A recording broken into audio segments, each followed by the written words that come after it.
Por favor, pegue a palavra de Deus, pegue a palavra do Senhor e abra comigo o seu evangelho no Novo Testamento, em Lucas capítulo 15. Eu vou ler com você o versículo 25 em diante. Lucas 15, versículo 25 em diante. Nós vamos meditar nessa manhã na parábola do filho pródigo, mas nós não iremos falar do filho pródigo. Nós iremos falar do irmão do filho pródigo. E você vai perceber, ao estudar esse texto comigo, que nós temos muito a aprender com o irmão do filho pródigo. Na grande maioria das vezes, quando esse texto é lido, é pregado, fala-se sobre o filho pródigo, aquele que deixou a casa do pai, mas que depois de sofrer muito, caiu em si, voltou para a casa do pai, que o recebeu de braços abertos, e ainda lhe deu uma grande festa em comemoração ao seu retorno. E nós entendemos que os filhos pródigos são aqueles que se afastam, mas que voltam para a casa do pai. Porém, naquela família tinha um outro filho pouco falado, que não foi embora de casa, que não se desviou, que estava firme na casa do pai, que estava presente na casa do pai, que estava na igreja, que estava congregando, mas que precisava mudar muito ainda, que precisava se converter muito ainda, para você entender que mesmo estando na casa do pai, há muito a fazer e muito para melhorar. Quantos acharam? Lucas 15, versículo 25, diga amém. E o seu filho mais velho estava no campo, e quando veio e chegou perto de casa, ouviu a música e as danças. E chamando um dos servos, perguntou-lhe que era aquilo. E ele lhe disse: veio teu irmão e teu pai matou o bezerro cevado, porque o recebeu são e salvo. Mas ele se indignou e não queria entrar. Amém, igreja? Quantos creem que isso realmente aconteceu? Diga glória a Deus.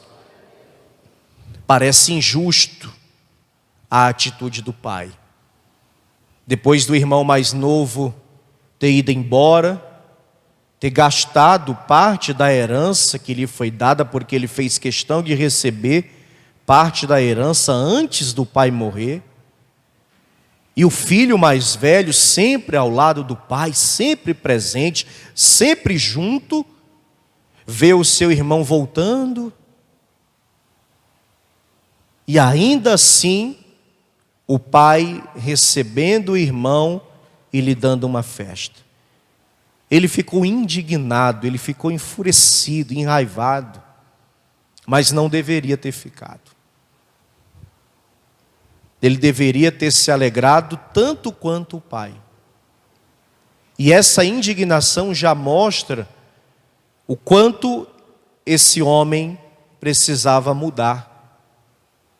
O quanto ele necessitava verdadeiramente, assim como muitos que nunca saíram da casa do pai.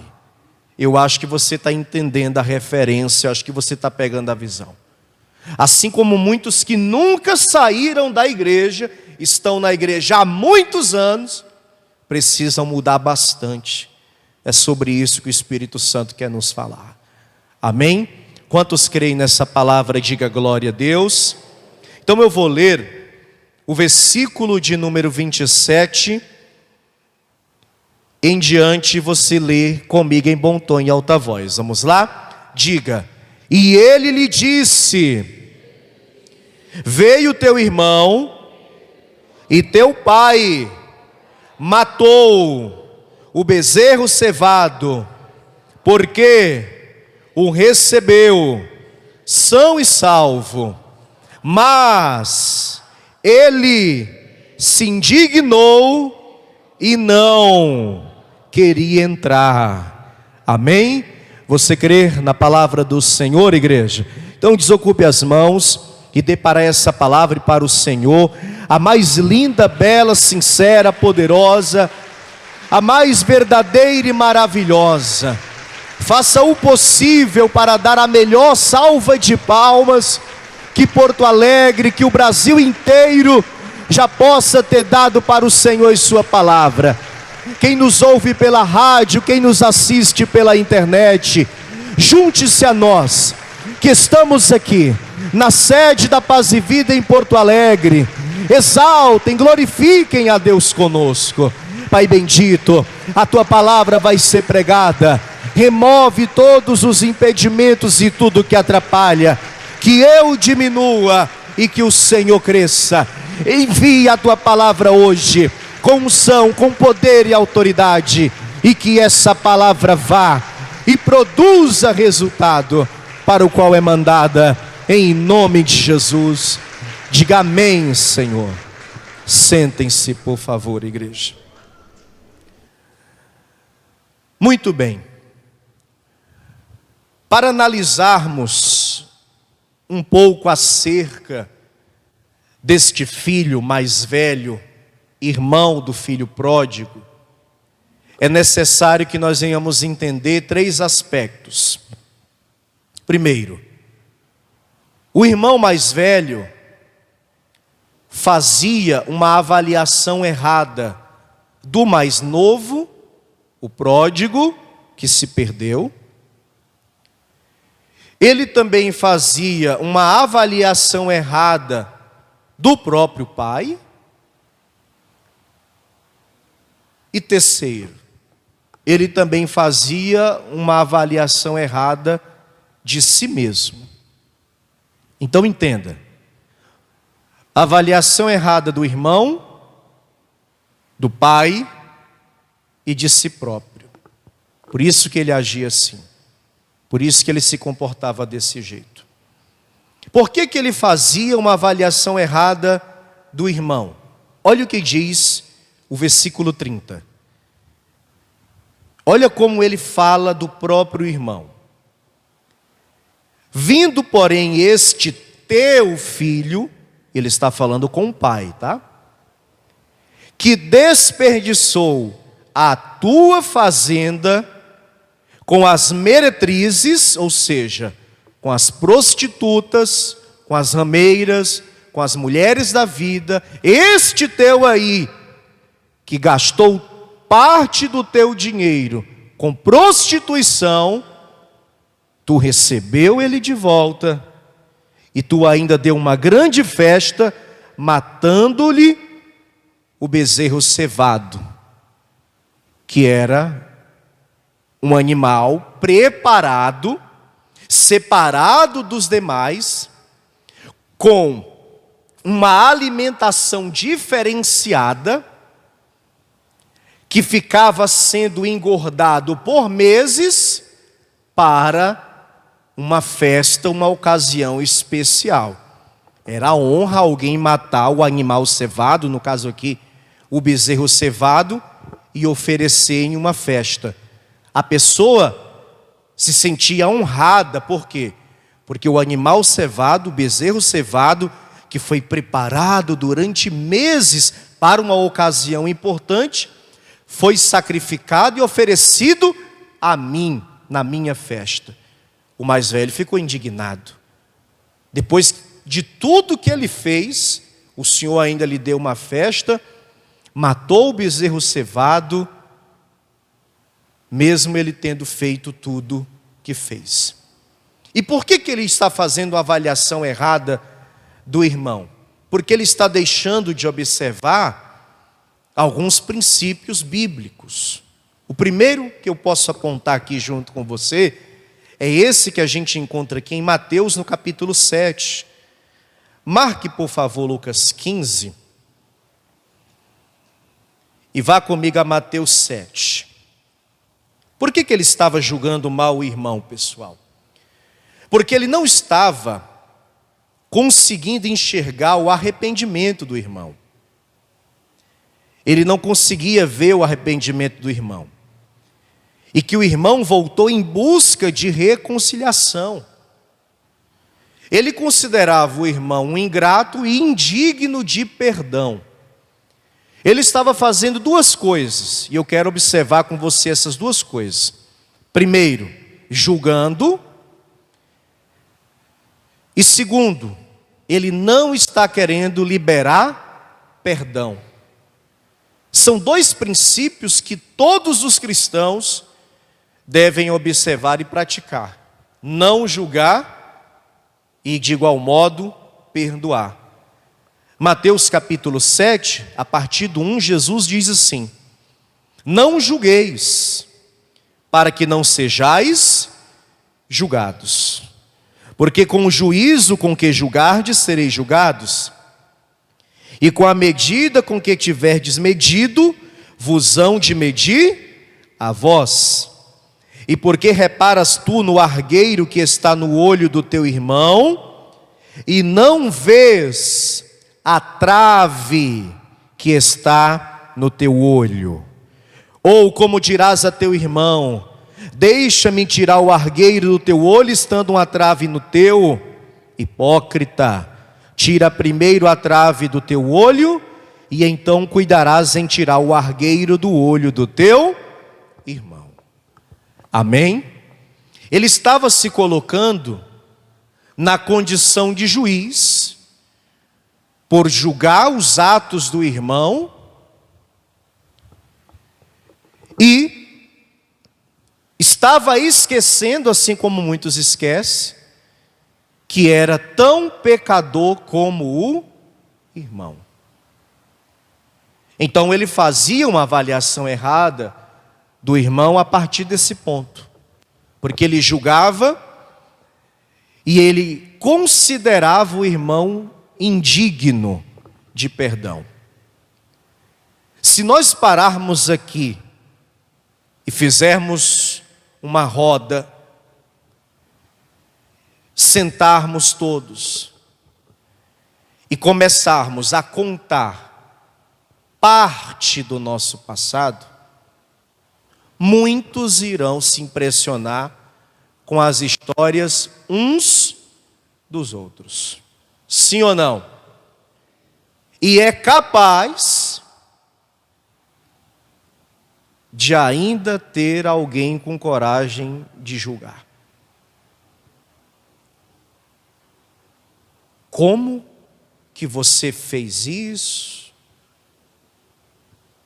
Como que você teve coragem para tal coisa? Como que você não pensou nele? Como que você não pensou nela? Como que você teve coragem de fazer isso com os teus próprios pais? Como que você teve coragem de falar isso para os teus filhos? Como que tu pôde falar isso para a tua própria esposa? Como tu pode ter agido dessa forma com teu próprio marido? Mesmo a pessoa tendo acabado de contar também aquilo que de errado possa ter feito. Sabe por quê? Porque ainda que a Escritura deixe claro que nós não podemos julgar, nós temos um hábito mau e terrível de julgar quase que automaticamente. Hábito esse que nós temos que procurar corrigir dia após dia. Por quê, igreja? Porque nós não estamos na posição e nem temos o direito de julgar. Tanto que de vez em quando a gente vê pessoas criticando o fato de uma pessoa que ela conheceu, que fez muita, mas muita coisa errada mesmo, agora está na igreja servindo a Deus. Tem gente que diz assim: é muito fácil. A pessoa passa a vida inteira fazendo coisa errada, vai para a igreja, o pessoal da igreja recebe, e parece que o que a pessoa fez não é levado em consideração. E quer saber bem da verdade? É isso mesmo.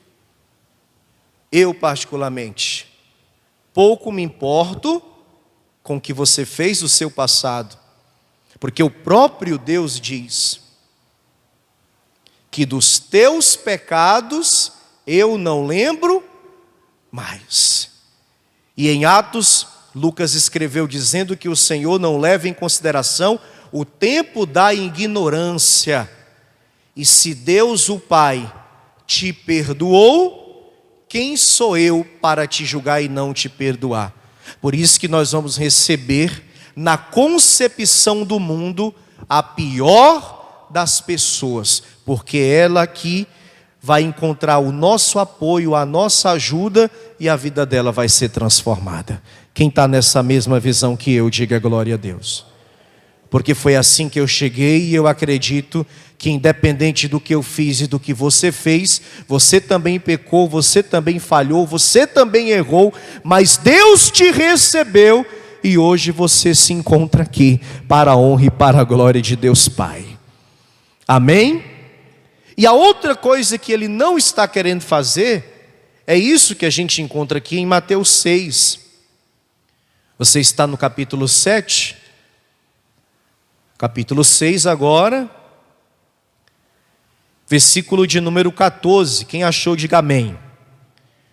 Porque se perdoardes aos homens as suas ofensas, também vosso Pai Celestial vos perdoará a vós. Se porém não perdoardes aos homens as suas ofensas, também o vosso Pai vos não perdoará as vossas ofensas. Pega a visão. Não seja o irmão do filho pródigo. Vou chamá-lo de irmão mais velho, para ficar mais fácil. Não seja o irmão mais velho. Talvez tenha um filho pródigo na sua vida, um irmão mais novo na sua vida, que você não consegue perdoá-lo. Talvez um irmão mesmo de sangue, fez coisas ruins para você, fez coisas ruins para a tua família, para o teu pai, para a tua mãe. É o ingrato da família. Talvez é a ovelha negra lá da tua família. Mas com toda franqueza e desculpa a sinceridade, quem é você para julgá-lo? E quem é você para não perdoá-lo? Pastor, eu sou a parte ofendida da história, o senhor não sabe do que ele fez, do que ela fez. O senhor não tem noção do que meu pai sofreu, do que minha mãe sofreu, do que a minha família sofreu. Realmente eu não tenho noção, e mesmo que tu me conte, eu não vou conseguir. Porque só quem passa é que realmente pode tentar descrever o mal que sofreu. Sim ou não? Mas ainda assim, mediante a Escritura, não o que eu penso. Eu poderia até concordar contigo, eu poderia até me revoltar contigo, porque às vezes a gente se revolta com a história do outro, é ou não é? Às vezes a gente tenta se colocar no lugar do outro, sente a dor do outro, e até quer dar razão. Não, você tem razão mesmo. Esse aí não merece perdão não, esse aí tem que sofrer mesmo, esse aí tem que pagar mesmo por tudo aquilo que ele fez. A gente ouve e se coloca na condição do outro. Se fosse por mim eu poderia até concordar, porque o ser humano é assim. Sim ou não, igreja? Mas mediante ao que diz a Escritura, não julgue e libere perdão. Quem está entendendo, diga amém. Eu sempre afirmo e repito: maior é o que perdoa. Quer ser o grande da história? Quer ser o maior na história? Seja aquele que perdoa. E ainda que tu tenhas razão, não julgue. Só quem pode julgar é Deus. Amém, igreja? E Ele, o Senhor, é quem perdoa os nossos pecados. Não seja o irmão mais velho, não julgue, libere perdão, que Deus vai te abençoar muito nessa vida. Quem crê nisso, diga glória a Deus. Amém? Voltando lá para Lucas 15, ele também fez um mau juízo, um mau julgamento do próprio pai. Porque olha o que diz aqui o versículo 28. Lucas 15, versículo 28. Mas ele se indignou e não queria entrar. E saindo o pai, instava, ou seja, insistia com ele. Mas respondendo ele, disse ao pai: eis que te sirvo há tantos anos, sem nunca transgredir o teu mandamento, e nunca me deste um cabrito para alegrar-me com os meus amigos. Vindo, porém, este teu filho que desperdiçou tua fazenda com as meretrizes, mataste-lhe o bezerro cevado.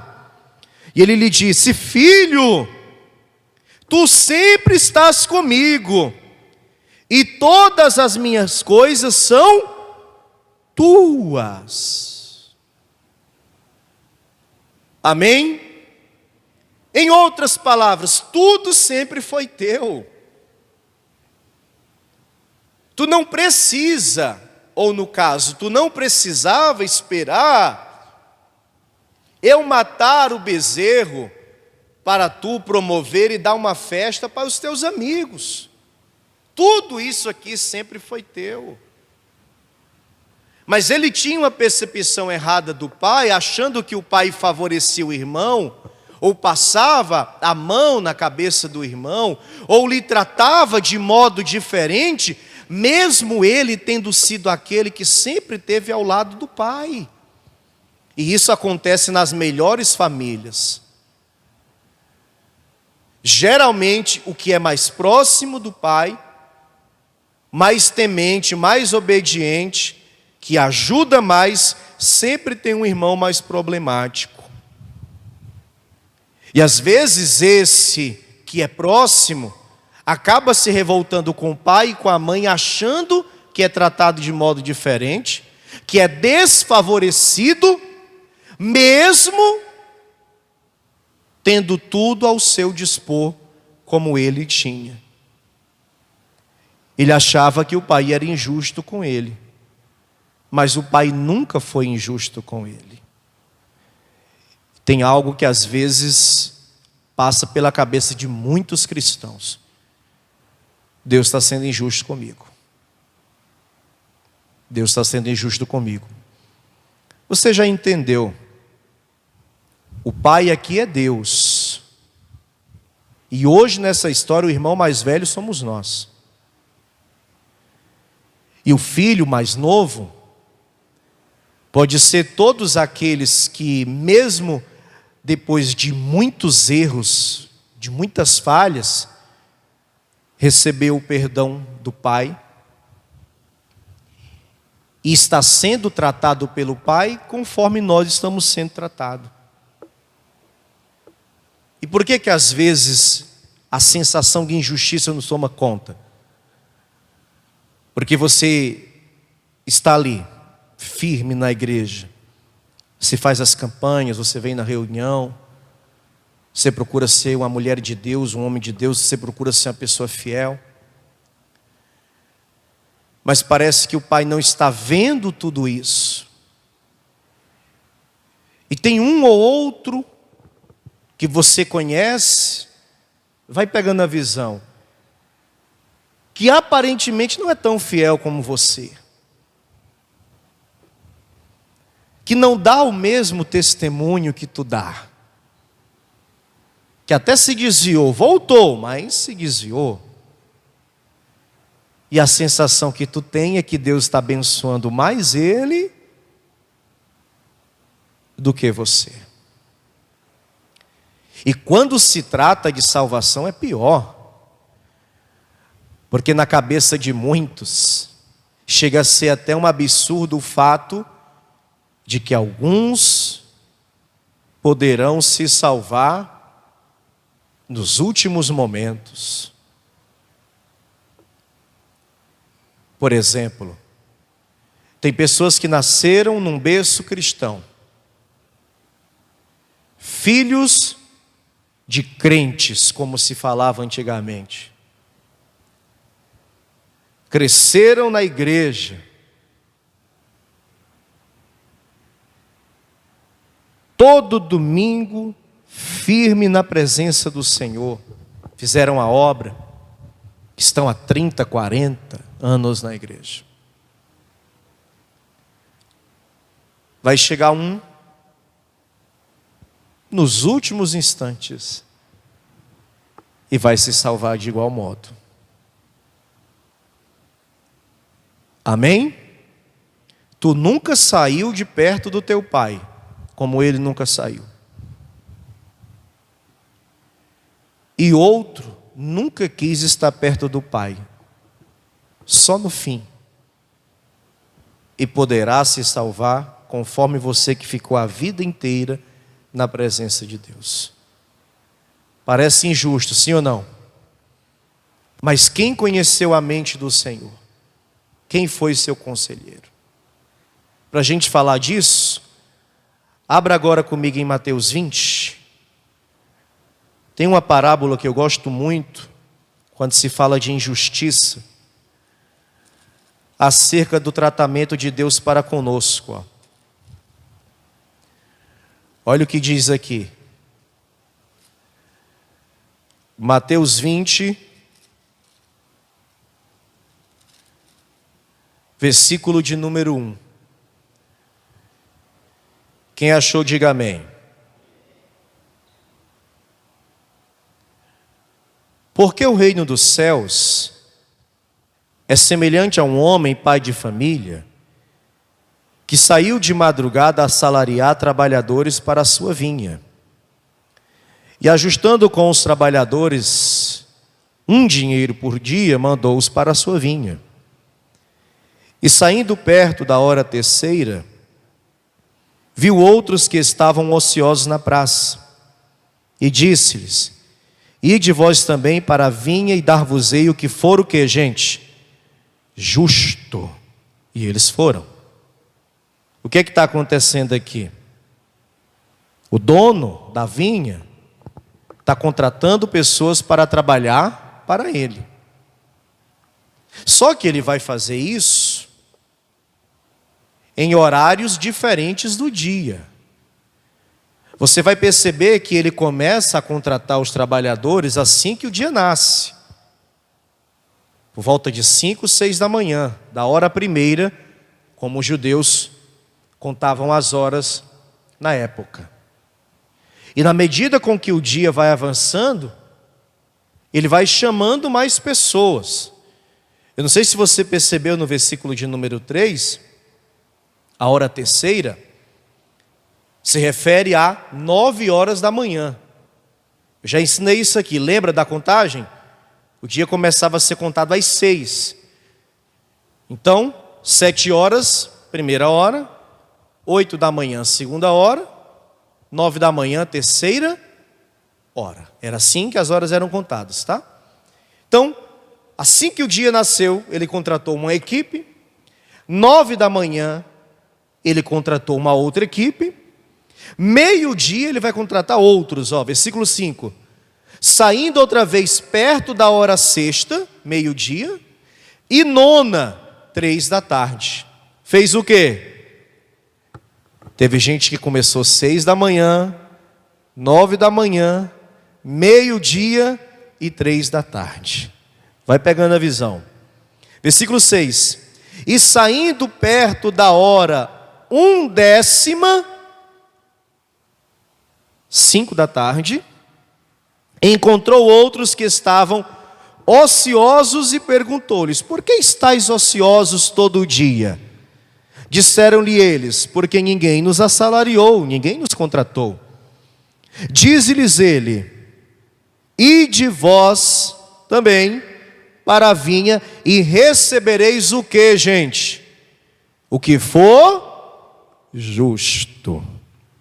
Versículo 8: e aproximando-se a noite, diz o senhor da vinha ao seu mordomo, ao seu encarregado: chama os trabalhadores e paga-lhes o salário, começando pelos derradeiros, ou seja, pelos últimos, até os primeiros. E chegando os que tinham ido perto da hora 1/10, receberam 1 dinheiro cada um, os últimos. Vindo, porém, os primeiros, os que começaram 6 da manhã, cuidaram que havia de receber mais, mas do mesmo modo receberam 1 dinheiro cada um. Amém, gente? O encarregado chamou o pessoal que foi trabalhar por último e deu 1 dinheiro por 1 horinha de trabalho. Aí a equipe que começou 6 da manhã viu isso e pensaram: se por 1 hora de trabalho eles receberam dinheiro, nós que trabalhamos o dia inteiro vamos ganhar muito mais. É a lógica, sim ou não? Só que eles receberam a mesma coisa. Eles receberam o mesmo valor. Começa a lembrar do filho mais velho: ô pai, sempre estive perto de ti, sempre te honrei, sempre te ajudei, sempre estive ao teu lado. Esse aí gastou parte do que era teu na prostituição, e voltou, e agora tu está tratando ele igual, ou melhor do que tu me tratas. Está pegando a visão, pessoal? Está entendendo? O pessoal que começou mais cedo, esses aqui ficaram revoltados, conforme o filho mais velho também se revoltou pelo tratamento do pai. Agora veja o versículo de número 11. E recebendo-o, murmuravam contra o pai de família: você está sendo injusto para conosco, porque nós passamos o dia inteiro trabalhando, e esses aí trabalharam 1 hora, e tu pagastes a eles a mesma coisa que nos pagou, o mesmo valor.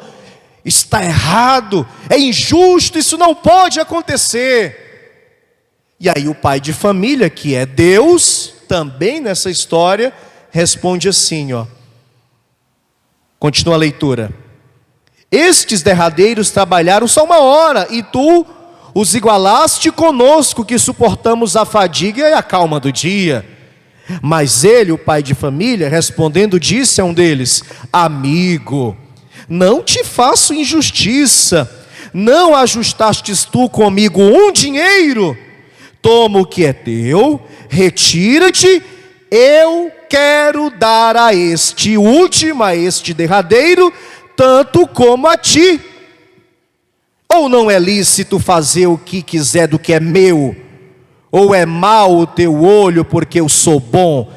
Assim os derradeiros serão os primeiros derradeiros, porque muitos são chamados, mas poucos os escolhidos. Deus faz o que Ele quer, sim ou não? Se Deus quer salvar um que passou a vida inteira firme, amém. E se Ele quer salvar um que chegou na última hora, amém também. Quem entendeu? Se o pai quis dar uma festa para o filho que se desviou, mas voltou, amém. Porque o pai faz o que ele quer. E o pai é quem? O pai é Deus. Ah, eu vou questionar a Deus. Se eu fosse você, eu não faria isso não. Todos os que acharam no direito de questionar a Deus se deram muito mal. Longe de mim tal coisa, eu te aconselho a não fazer tal coisa. O que eu te aconselho é aceitar o agir de Deus como Ele é. Amém, igreja? e a você ter um coração bondoso como o coração do Pai, porque ele diz aqui nessa parábola: tu tá assim porque eu sou bom? Porque eu quero fazer o bem? Então tu vai se revoltar com Deus porque Deus perdoou o pecador, porque Deus é bom para com o pecador, e tu esqueces que tu também é pecador, e que Deus também é bom para contigo todos os dias, porque Deus é bom todo dia, e todo dia Deus é bom. Quem está entendendo, diga amém. Então ele está fazendo um julgamento do próprio pai. E ele está dizendo que o pai errou em receber o irmão mais velho. Mas o pior não é isso. O pior é o julgamento dele próprio, a percepção que ele tinha dele próprio. Volta lá, pessoal, para Lucas 15. Lucas 15, 29, parte A.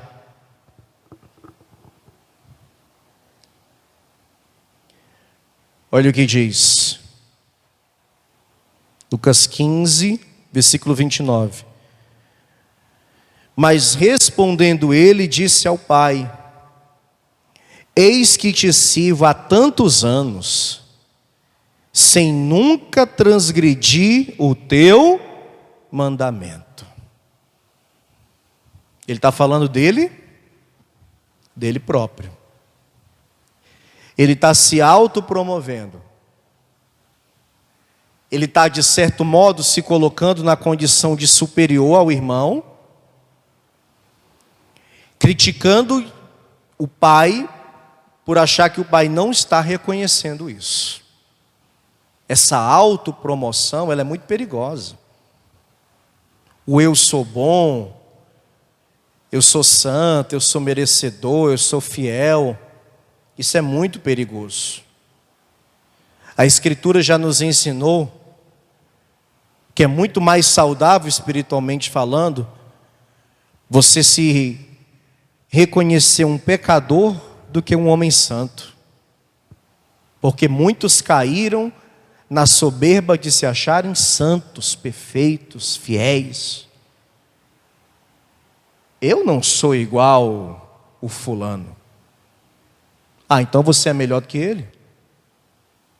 Ainda que tu dê testemunho melhor do que o dele, ainda não se considere melhor do que ele. Amém? Pastor, mas o senhor não sabe. Lá na empresa tem uma fulana, tem um fulano que diz ser da igreja, mas misericórdia.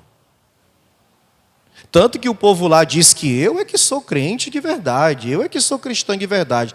Aí você enche o peito e se orgulha, né? Até o povo reconhece que eu sou. Eu sou fiel. Aquela fulana ali, aquele fulano ali, aquele ali não quer nada com Deus não. Aquele ali está brincando com Deus. Esquece isso. Não faça como esse que se achava superior ao irmão. Observe o que disse Jesus. E aqui eu parto para o final. Ó. João 13. João 13. A partir do versículo de número 4.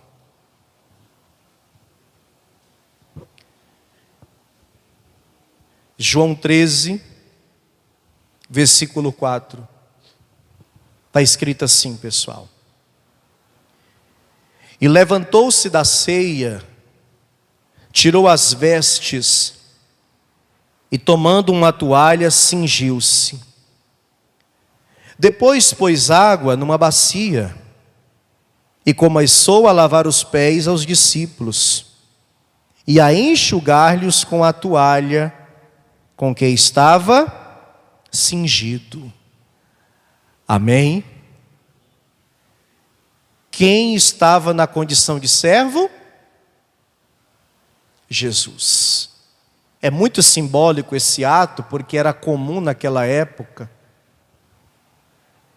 Se eu te recebesse na minha casa, e se tu me recebesse na tua casa, eu iria chamar o meu criado, tu irias se sentar, e o meu criado iria lavar os teus pés. E se tu me recebesse na tua casa, tu iria fazer a mesma coisa.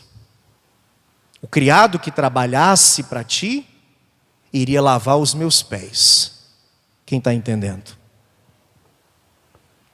Então fica fácil. Jesus está dizendo: eu sou o servo aqui. Sou o Senhor. Maior do que Ele, nessa terra nunca houve e nunca haverá. Mas você nunca ouviu Ele se exaltando.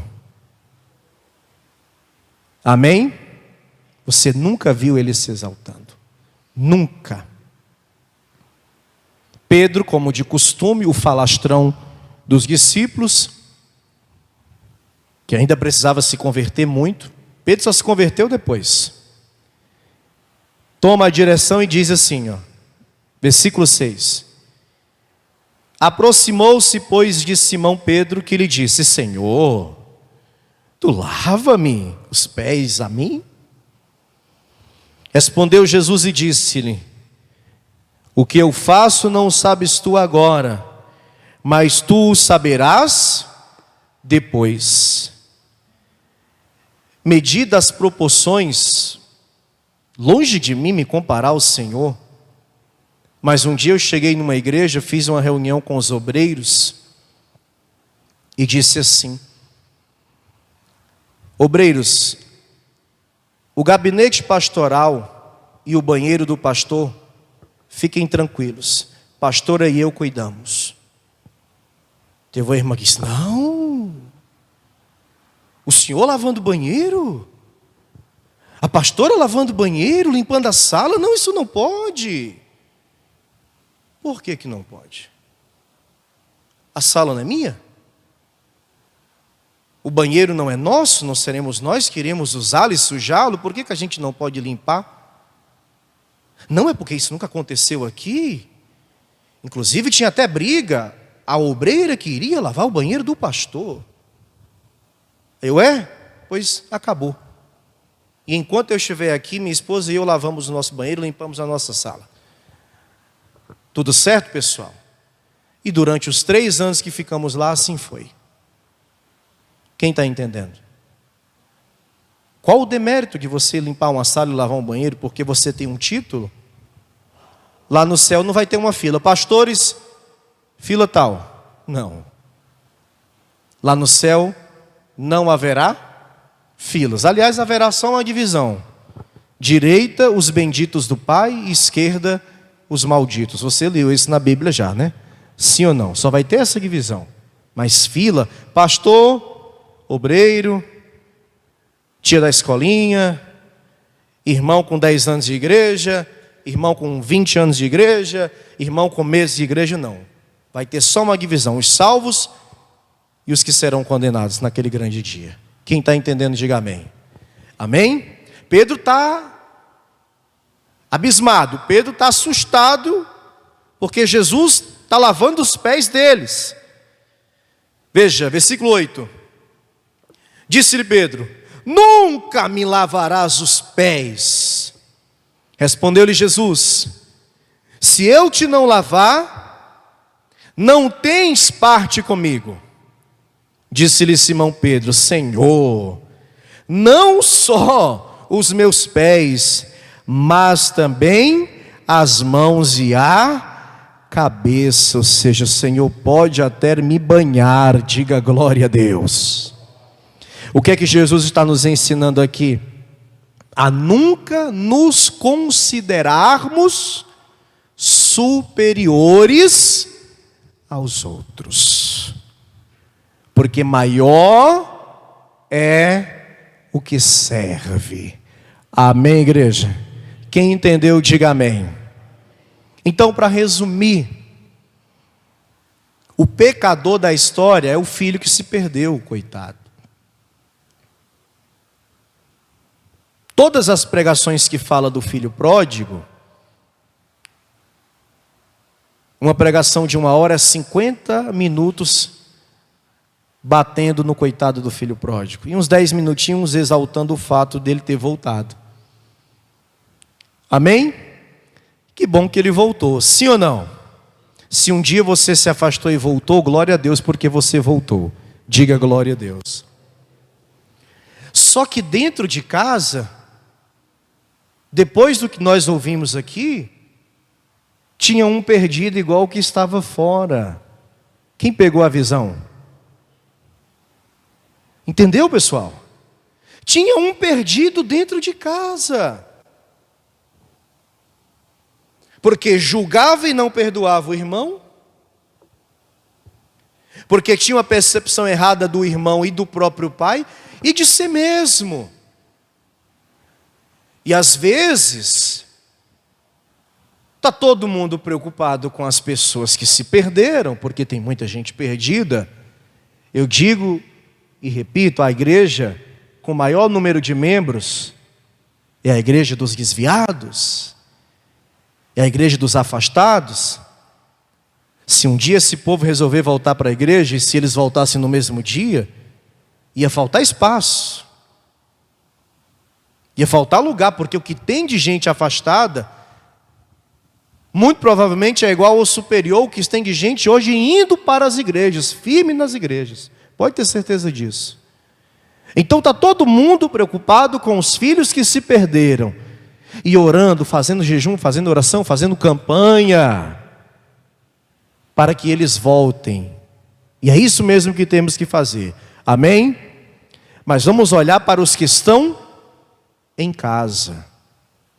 Vamos olhar também para os que estão em casa. E vamos nos colocar na condição do mais velho, que nunca saiu de perto do pai, mas que mesmo perto do pai, estava tão perdido como o que havia saído. Pegou a visão, pessoal? Será que você está realmente perto do pai e na condição desse filho? É para a sua reflexão, para a sua avaliação. Quantos recebem essa palavra? Pegou a visão?